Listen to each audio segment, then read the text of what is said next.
Friends, आज की कहानी है अधूरी मोहब्बत भाग 37। पिछले भाग में आपने पढ़ा अलका उन औरतों की बातें सुनकर लड़खड़ा गई। तभी सचिन ने उसे पकड़ लिया। ये देख अंजलि जी ने तुरंत जाकर अलका को पकड़ लिया और उसे बिस्तर पर बैठा दिया। क्या अंजलि बहन, अभी भी आप इस लड़की की परवाह कर रही हैं? अब आगे अगर कुछ करना ही है तो सुनील के लिए दुआ करिए और इस लड़की को निकाल फेंकिए। बस अब एक और शब्द बोला तो मुझसे बुरा कोई नहीं होगा। उस औरत की बात काटते हुए अंजलि जी दहाड़ते हुए बोली, मेरी बेटी मेरे लिए अपशगुनी नहीं है और ना ही मेरे बेटे को कुछ होगा। मेरा सुनील सही सलामत वापस आएगा और भगवान ना करे अगर उसे कुछ हो भी गया तो उसके लिए मेरी बच्ची दोषी नहीं है, बल्कि मुझे गर्व होगा कि मेरा बेटा अपने देश को बचाने के लिए शहीद हुआ है। आप लोगों ने हमें ये खबर दी, उसके लिए बहुत बहुत धन्यवाद। आप लोग जा सकती हैं यहाँ से। अंजलि जी ने गुस्से से कहा, आपको आगाह करना हमारा फर्ज था, हमें क्या, आप जो भी करें। उन दोनों औरतों ने कहा और वहाँ से चली गई।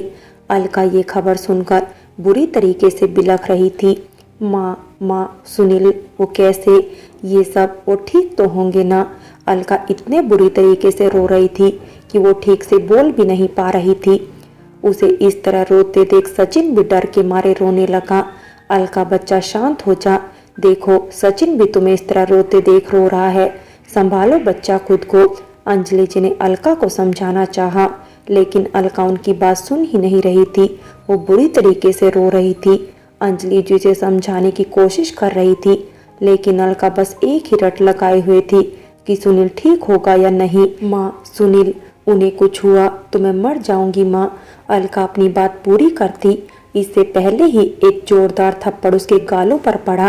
अंजलि जी ने अलका को इतनी तेज थप्पड़ मारा कि कुछ पलों के लिए उसके गाल सुन्न हो गए। अलका ने अपने गालों पर हाथ रख लिए और रोना बंद कर दिया, लेकिन अभी भी वो हिचकियां ले रही थी। अंजलि जी ने अलका का कंधा पकड़कर उसे झिंझोड़ते हुए कहा, तुम्हें क्या लगता है सिर्फ तुम्हें तकलीफ होती है, मुझे नहीं? अरे उसे जन्म दिया है मैंने, बेटा है वो मेरा, और तुम उसकी होने वाली बीवी हो। जानती थी ना कि वो आर्मी वाला है, और कभी भी उसकी आर्मी वालों का परिवार इतना कमजोर नहीं होता अलका। जब उनके घर का कोई सदस्य आर्मी में जाता है ना, तो उन्हें अपना कलेजा मजबूत करना पड़ता है कि वो उसे कभी भी खो सकते हैं। आज जिस स्थिति में तुम हो ना अलका, ठीक वैसे ही सालों पहले मैं भी थी। जब सुनील के पापा मुझे छोड़कर गए थे, मेरे आगे पीछे तो कोई नहीं था। सुनील के दादा दादी ने मुझे घर से निकाल दिया था। एक 4 साल के लड़के को लेकर मैं अकेले घर से निकल गई थी। जरा सोचो, अगर उस वक्त मैं तुम्हारी तरह कमजोर पड़ती तो आज सुनील को इस काबिल बना पाती। सालों पहले तो मैं अकेली थी अलका, लेकिन मैं तुमसे वादा करती हूँ मेरी बच्ची कि मैं तुम्हें कभी अकेला नहीं छोड़ूंगी। तुम्हारे साथ तुम्हारा परिवार है अलका, जो तुम्हें कभी अकेला नहीं छोड़ेगा। और जहाँ तक बात सुनील के वापस आने की है, तो अपने प्यार पर, अपनी कान्हा जी पर भरोसा रखो। हमारा सुनील वापस जरूर आएगा मेरी बच्ची। अंजलि जी ने कहा तो अलका खामोशी से उनके गले लग गई। कर्नल नफे सिंह अपने ऑफिस में बैठे कुछ काम कर रहे थे, तभी अनु वहां आई। अनु ने जैसे ही ये खबर सुनी कि सुनील को किडनैप कर लिया गया है, वो तुरंत दिल्ली से निकल गई। डैड, ये मैं क्या सुन रही हूँ? सुनील का किडनैप हो गया है। अनु ने कहा, जब सुन ही लिया है तो पूछ क्यों रही हो? कर्नल नफे सिंह ने शांति से जवाब दिया, डैड, आपने उसे भेजा ही क्यों? इतने सारे आर्मी वाले हैं, आप किसी को भी भेज सकते थे ना, सुनील को ही क्यों? आपकी वजह से सुनील। अनु अपनी बात पूरी करती इससे पहले ही कर्नल नफे सिंह जोर से चिल्लाए, मेरे लिए यहाँ मौजूद हर आर्मी ऑफिसर की जान उतनी ही कीमती है जितनी सुनील की है, और रूल सबके लिए बराबर होते हैं। मैं पूरी कोशिश कर रहा हूँ सुनील को वापस लाने की। मैंने सरकार से बात भी की है और सरकार इसके लिए एक्शन लेगी, कर्नल नफे सिंह ने कहा, और वहां से जाने लगे।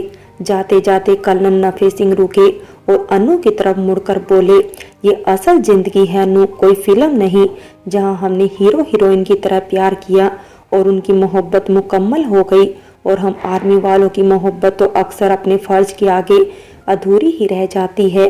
जिगर चाहिए एक ऐसे इंसान से प्यार करने के लिए जो जिंदगी के सफर में कभी भी हमारा साथ छोड़कर जा सकता है। और हाँ, सिर्फ किसी को पा लेना प्यार नहीं होता। सच्चा प्यार वो होता है जब हम सामने वाले इंसान को उसकी हर कमी के साथ अपनाते हैं, उसके हर रिश्ते को अपनाते हैं, उसके परिवार को अपनाते हैं। मैं बहुत अच्छे से जानता हूँ अनु कि तुम दिल्ली क्यों गई थी। तुम्हारा मकसद सुनील और अलका की शादी रुकवाना था, पर तुम्हारी किस्मत अच्छी थी कि उनकी शादी सच में नहीं हुई। लेकिन एक बात याद रखना, वो दोनों एक दूसरे से बहुत प्यार करते हैं। अगर सुनील मर भी गया ना तो भी उनका प्यार अमर होगा। अगर तुम सच में सुनील से प्यार करती ना बेटा, तो अभी उसके परिवार के साथ होती, उसकी माँ को संभाल रही होती, ना कि भाग कर यहाँ आ जाती। सोचना जरूरी मेरी बातों को। इतना कहकर कर्नल नफे सिंह वहां से चले गए और अनु उनकी बातों को सोचती रही। पाकिस्तान में रात हो चली थी। वो सारे आतंकवादी सुनील को लेकर वहां पहुंचे और उसे खंबे से लटकाकर बांध दिया। सुनील की हालत इस वक्त बहुत बुरी थी। वो लोग सुनील को घसीटते हुए ले आए थे, जिसकी वजह से सुनील के दोनों पैरों की हड्डी टूट चुकी थी और उसके पैरों से आधे से ज्यादा मांस निकल चुका था।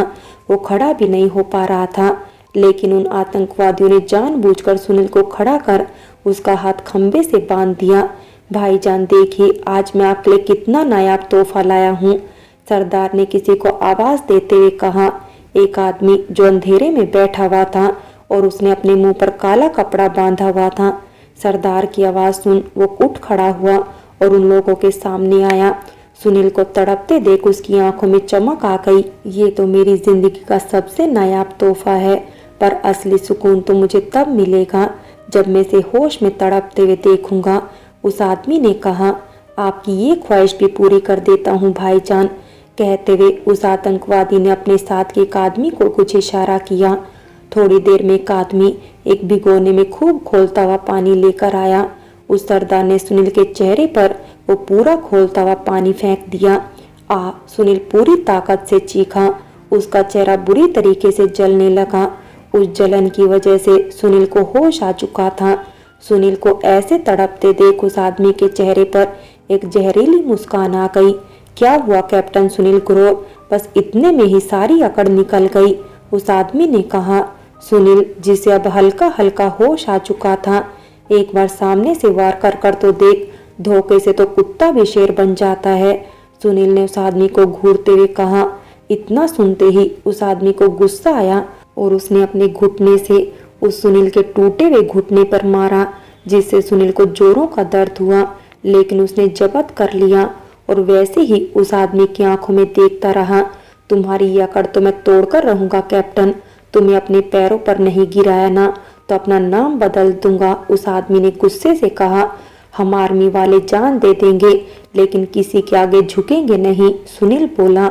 अपने दुश्मन का चेहरा नहीं देखना चाहोगे कैप्टन? उस आदमी ने कहा। क्या फर्क पड़ता है, कोई कायर ही होगा जो ऐसे पीठ पीछे वार कर रहा है।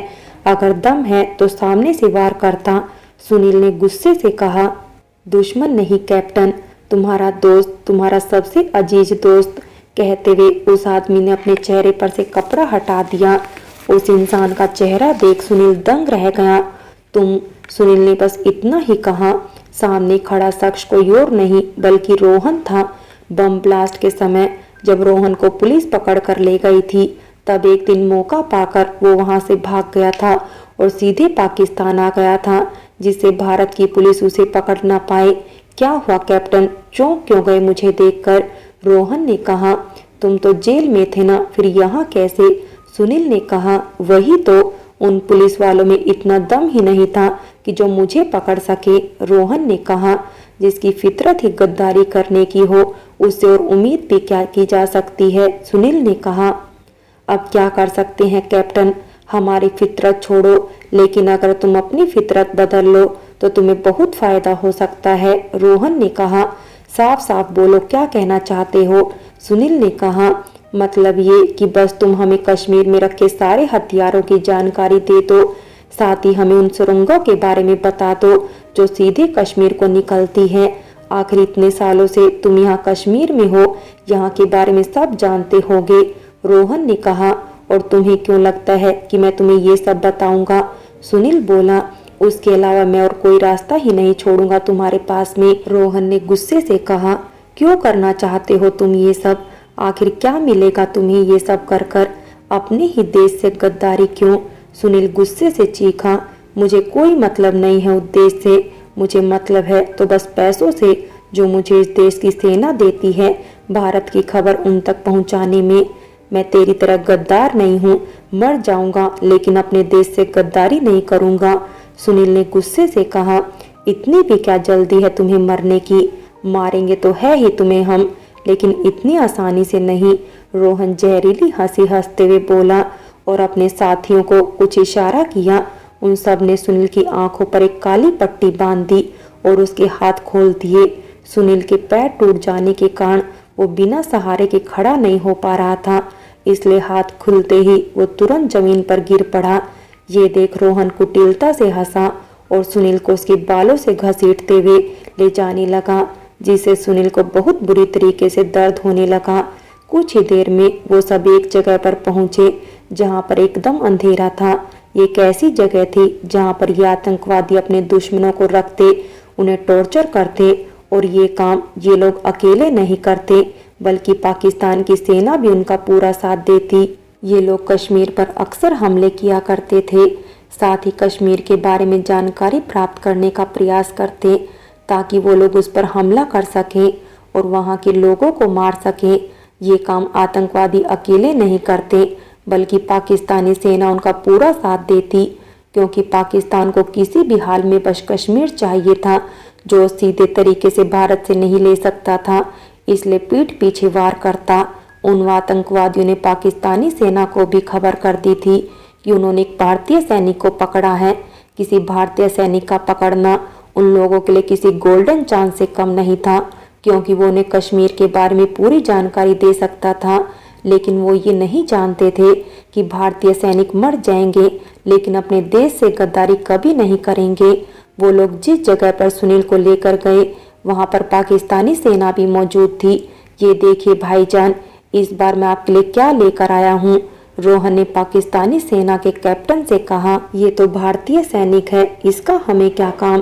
कैप्टन ने कहा, अब ये ही हमारी मदद करेगा भाईजान कश्मीर को हासिल करने में। रोहन बोला, पर ये अपना मुंह खोलेगा तब ना।